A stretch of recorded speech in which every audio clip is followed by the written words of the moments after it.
Welcome to the next project, and continuing a whole bunch of base work, we have a 1997 Squier precision base in for what should have been a tune-up, but as you can see, it's gone somewhere else. Let's start the next project.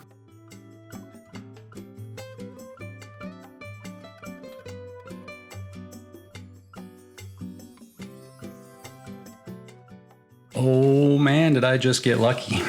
Stripped out truss rod end, but I did get it out. I don't have that fancy StewMac truss rod extractor tool, which is kind of an tapered Allen shaft with some notches in it that you can get down in there to bite and turn it out. That'd be nice. Would have been nice today, but I don't have one. What was I gonna do? Thought about a lot of different things. Thought about just walking away. But I realized I have this Torx bit key index that has just a whole bunch of different size Torx bit tools in it. I found one which is listed as a T27. I dropped it down in there and it slid inside the truss rod nut, which is good. I gave it a little persuasion with a hammer, tap, tap, tap, drove it in, and it stuck inside the nut. And it stuck inside the nut pretty well. You know, I tapped it in, didn't want to swell the end of the Allen nut, but just got it in there. Put a pair of pliers on it, as we'll see, and gave it a twist, and it was like squeak, squeak, squeak. A good noise, like metal on metal squeaking, not thunk, thunk, thunk of something stripping out. So we got it out. Now I need to verify what it is, or what it was, and get a new one ordered. So while that's in the mail, we're going to work on some other stuff because this was just a quick tune-up project that should have been done by about now. Nothing's ever easy. Let's continue the next project.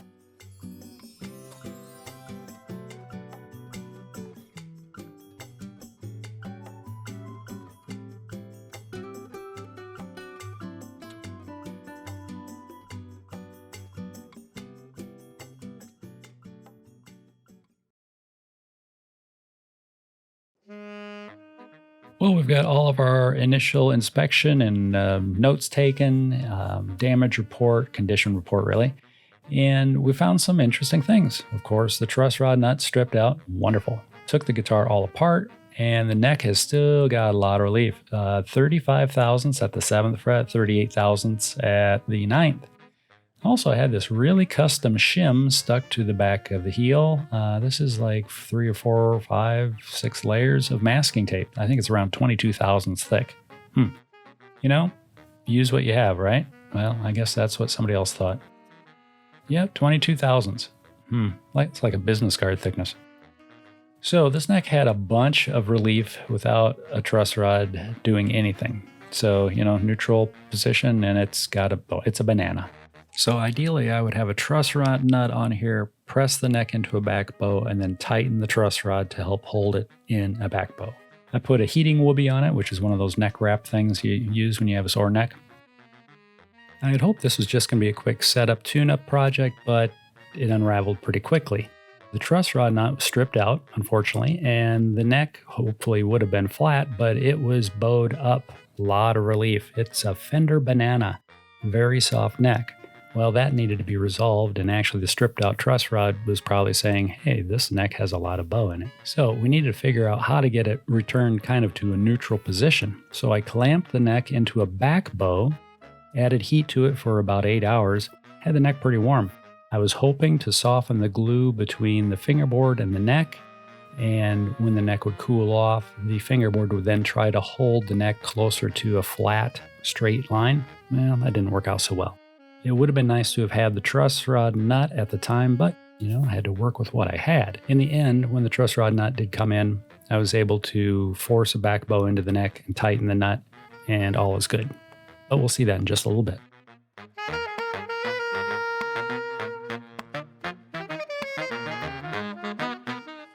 We're checking the frets because I've done all I can do to the neck at this point, and all the center line of the frets were high by about 4 or 5 thousandths of an inch. So they're lower on the outside edges along the edge of the neck, high in the middle. A number of things caused that.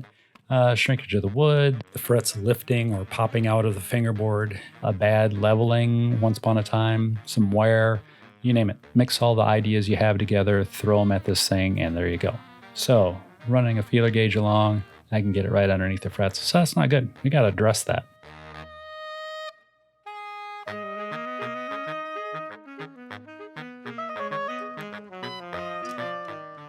I have to keep reminding myself this is basically a tune-up and setup project. This is not an overhaul. Keep telling myself that. I'll say it again. Tune-up, setup, not an overhaul. So anyway, we've got the neck off. There's still no truss rod nut in it. Ran some wax along the sides of the fingerboard and the side of the neck because I will be using super glue to seat the frets. So in case any squeezes out, I don't want it bonding to the neck. And I'm using my homemade version of the StewMac Jaws fret clamp, and I'm squirting a little bit of really super thin super glue in so it'll wick in along the tang, the base of the fret into the tang, and the fret slot. Shooting it with some, what is that called, CA accelerator. Wiping it down with a little acetone to get anything that ran out on the fingerboard off, scraping any residual CA off of there. Doing this on down the neck. Clamp and set all of the frets. We've stabilized all the frets. They're squished into the board nice, glued in. They're stable. They're ready for future work. This tool, this StewMac style fret jaws clamp, is actually pretty handy. And I'm actually working on another style using a vice grip kind of thing too. You've probably seen those. It's nice not needing to drag out the arbor press for this. And honestly, just hammering on the frets really wouldn't achieve the goal here as well. This is nice to have a clamp that you can just squish down on it.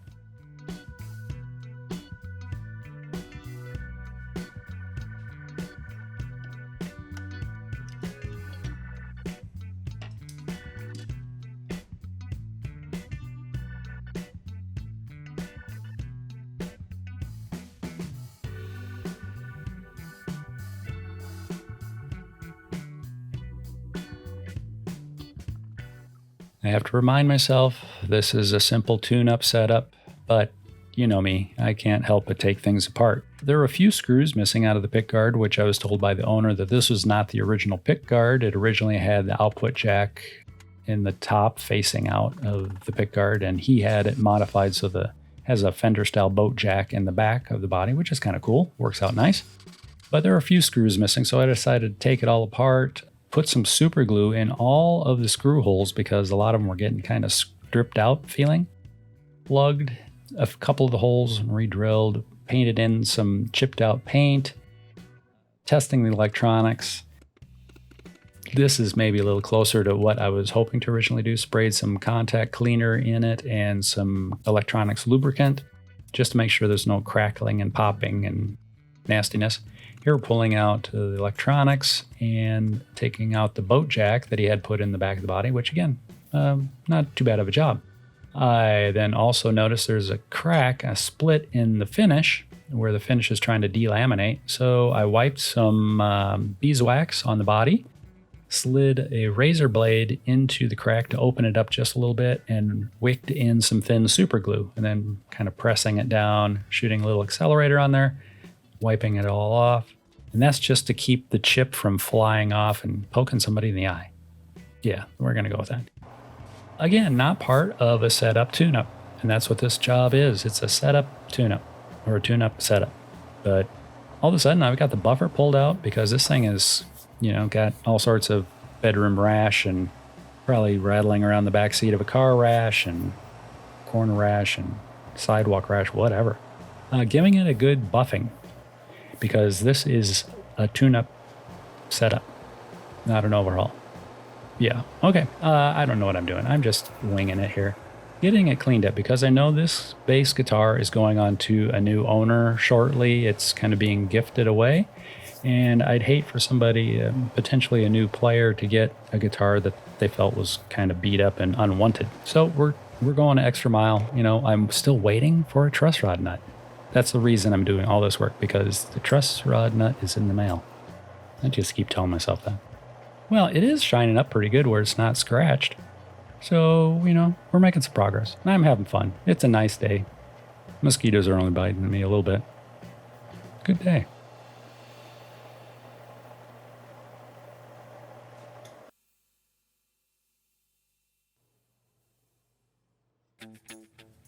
Amazon has delivered a new truss rod nut, so thank you, Amazon. Here I am using just a little Allen wrench to probe back into the opening where the truss rod nut goes, checking to see how deep the hole is and then how far the threads of the rod stick out, and then check that against the truss rod nut, and my clearances are all good. Put a little bit of lubricant on the threads of the nut and wrenched it in, only to find out that, this thing has got a lot of bow in it yet. Very flexible. So I'm bracing up the fingerboard, or the neck, I should say, and putting it into a back bow and then tightening the truss rod nut, trying to find a flat neck or a zero relief measurement. Well, this is a tune-up setup. That's what I just keep saying, tune-up setup. Put a straight edge on it. We did get the frets to where it's pretty much a straight shot now. No, maybe not. Still doing a little wrestling. Okay. Are we there? We might be there. I think we're there.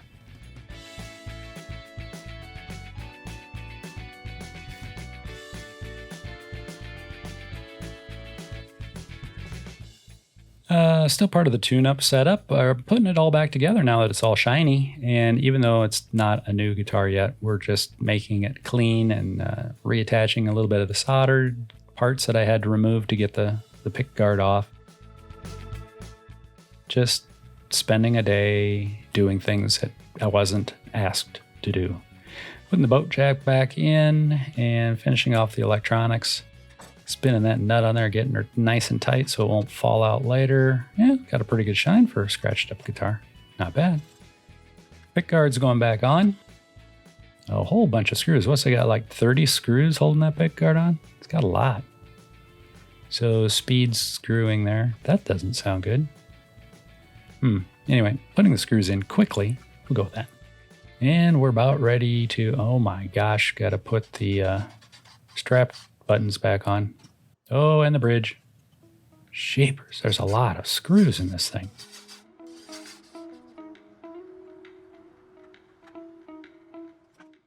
Oh, yay, the neck. The neck is back on.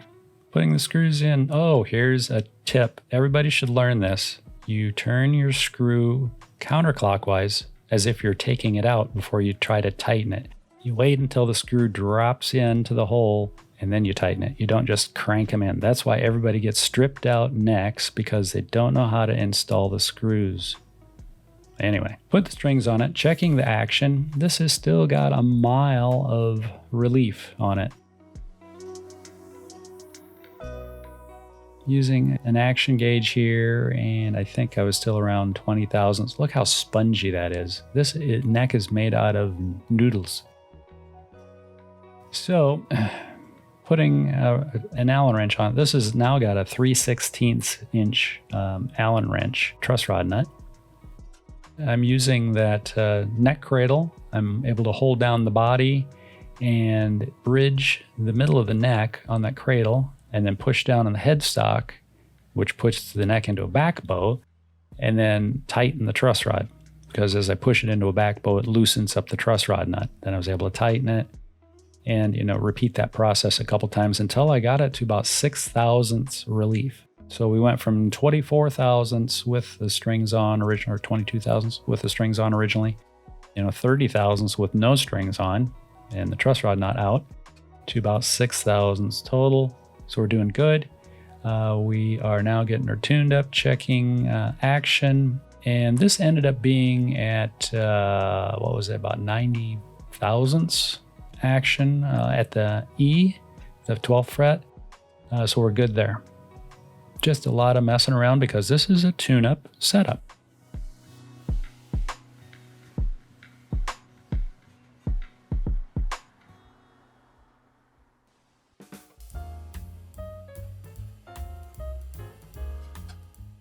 So the guitar is all strung up. It's got relief set about 6 thousandths under string tension. The neck is in relief. It's under compression because it's under string tension.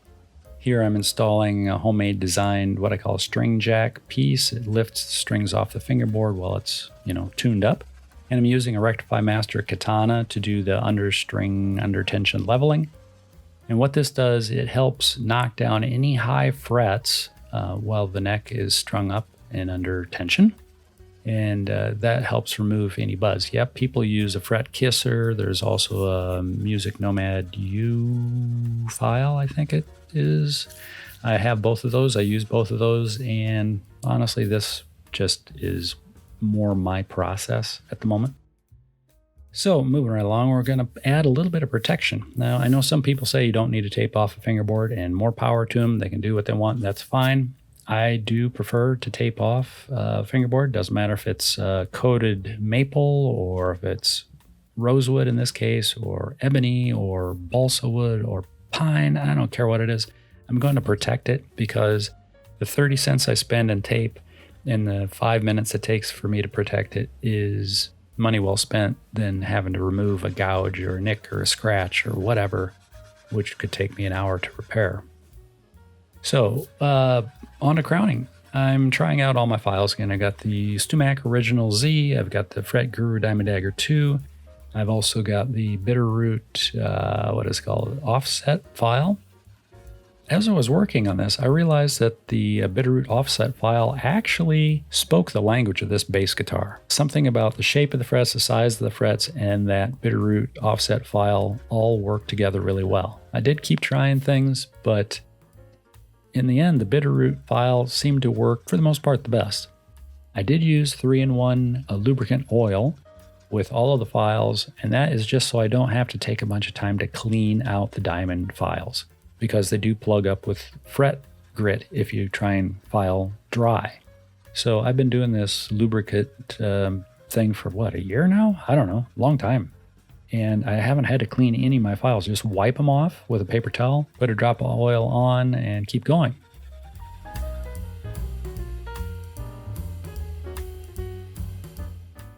Aha, oh, here's something new.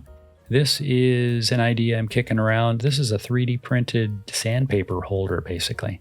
I can put about a 2-inch wide piece of sandpaper that's about 3 inches long, slide it inside the handle, and as you grab it, it grips the sandpaper. The tip of it has a concave surface in it, which fits right over the fret wire. You file 2 or 3 frets, whatever it takes. You advance the paper just a little bit. As you can see, you pull it out of one side, you slide it into the other, and you just keep sanding. That way you can really use all the paper pretty well. Now, this is a prototype. I may throw it away later. I don't know. I'm just trying things out. It seems to be working, though. Use a little Mother's Mag polish, but you can use any kind of fine metal polish you want to use on frets. Using a rotary tool, so like a Dremel rotary tool. This is a Craftsman brand rotary tool from probably 30, 40 years ago. Little wool pad on the end, unless it's a cotton pad. We're going to call it a wool pad because I think it's a wool pad. Polishing them all up nice and shiny, and that's about the end of that story. Removing all the protective tape, which doesn't take too long to do. Came off pretty good. Revealed nice shiny frets and kind of a dirty fingerboard. But we have some Howard's Feed and Wax, which is kind of an oil wax mixture of some sort. They use it a lot on like cutting boards and some furniture, I think.